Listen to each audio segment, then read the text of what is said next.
Okay, so look, just from us going and getting the Bondo squeegee, I'm just using a Bondo squeegee here to take care of this. Just by us getting that, look at how all this is really self-leveled itself. Just done a fantastic job. That's what I'm telling you. It's literally this easy. Anybody can do this portion of it right here. There's nothing to it. You just want a good even coating, so that is what we're going to use this for, just to get the rest of this to close real well. So keep in mind, on the size of your project, you just got to be careful where you kind of walk and everything. And I'm barely just going to get some on here, just to get that to go back.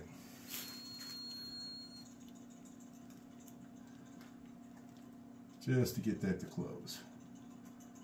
There we go, just like that.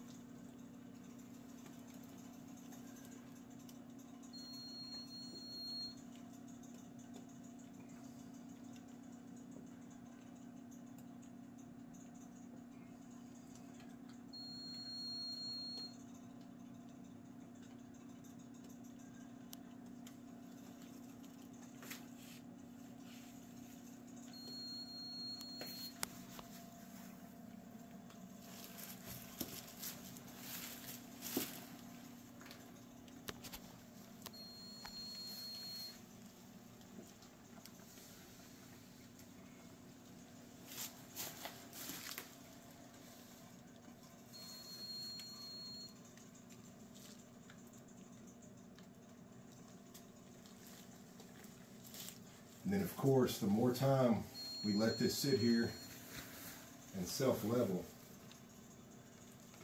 it's going to really take shape itself.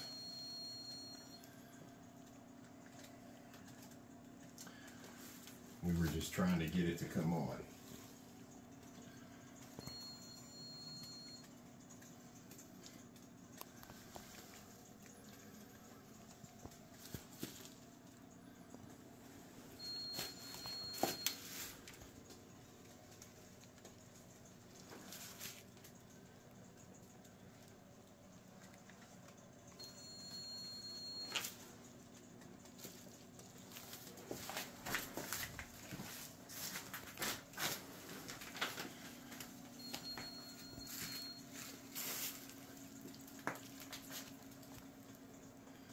Now I'm going to show you here on the other side. I'm going to show you on the other side what I'm doing right here.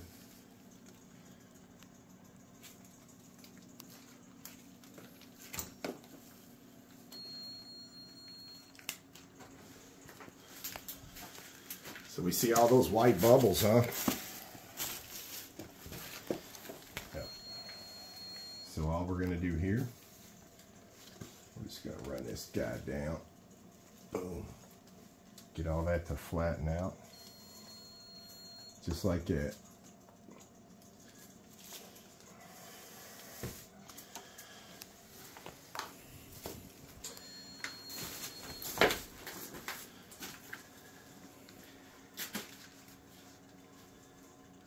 So now that a lot of our bubbles have, really come up in certain areas, remember I told you, coating this with a premium paint is crucial.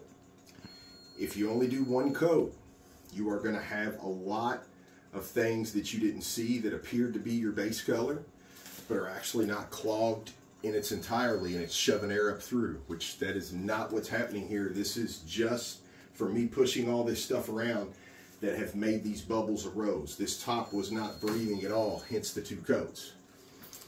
So I want you to pay attention to this too. See this right here? Okay.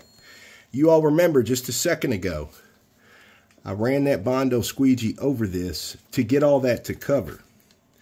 Look how nasty, runny, and everything that is. And just to get all that to cover. See the runs. Now, look at the front.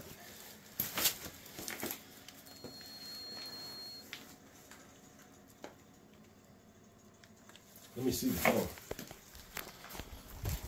Look at this side. Can you see those runs? See them? Yep, they're there. It looks like it ran, right? See that though? That don't look like it ran, because it didn't run at all. That is what I'm trying to get you to see. Now, even though at the end of the day, this side may turn out flat, and this little ripple and everything right here I'm seeing, and up here, that may or may not go away. Look at the difference. Look at that pretty cascade on the front. So that is why I don't let the front come over in sections here and there or catch it up later. That is why I purposely pour over that front edge, to get every bit of that to take all the way through at the same time, one after another. If you do it in stages, even a minute different, 2 minutes different, 3 minutes, it wasn't much. When you do it like that, you are risking those runs to appear, and you're never going to settle those back down.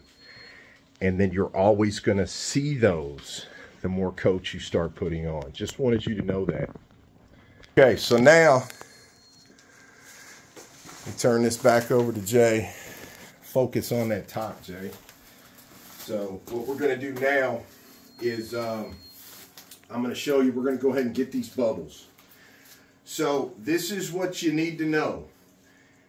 When getting these bubbles, I've seen a lot of people online, you know, immediately when they get to this point, they go ahead and start torching. Well, torching is going to actually heat this up even more, and it's going to start rising the temperature of the resin. It's going to get all these bubbles off the surface, but it's not going to do any good for bubbles under that you can't really see. So you're going to trap those underneath. So 91% isopropyl. We have no pigment, powder pigment in here, discoloredness, anything. It is just 91%. Now, if you want to kind of tune in here to the table, Jay, and I'm going to show the folks at home, it don't take much. And check your bottle just like I did and watch these bubbles. Watch what happens. See that?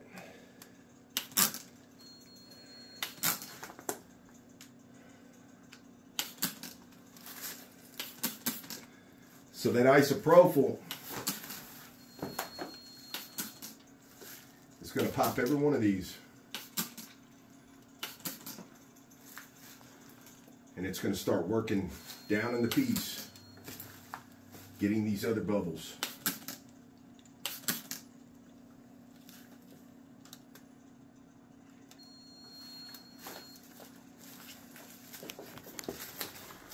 Okay, and while that's working for us,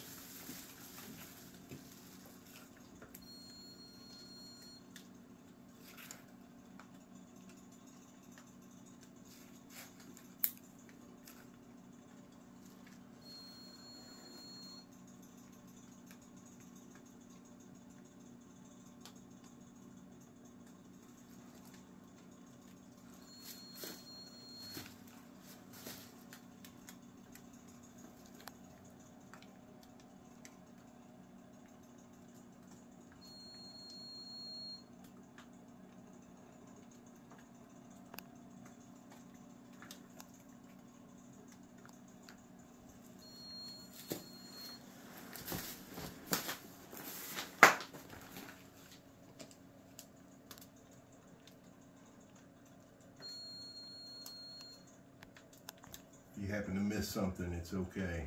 You can grab it.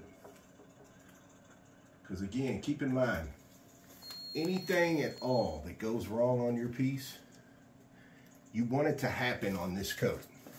No doubt. You want it to happen on this coat.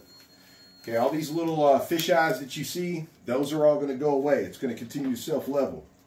We're going to let this do its thing real quick. We're going to let this set up, take shape. And then we're going to bring you right back, and we're going to show you what to do with the rest of these BBs that we're seeing. The fish eyes are going to go away. Bring you right back.